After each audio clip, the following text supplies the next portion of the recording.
In this step we will set up the client section of the front page.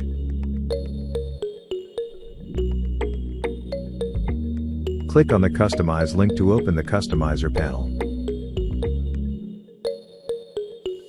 Click on the Front Page Section tab.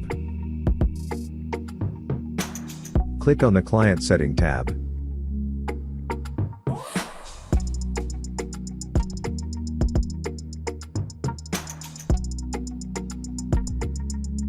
Now, we will add a heading, title and description for the client section.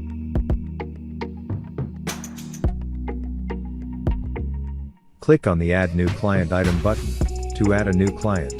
Now, click on the newly added client tab to open its settings.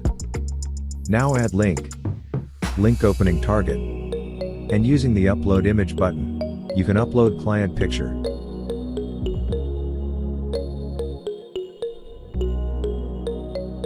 After setting up the client section, click on the Publish button to save changes, close the customizer, and take the client section's final preview.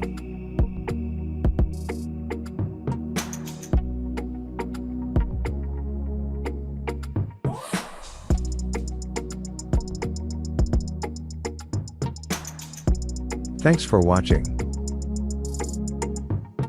Subscribe our channel.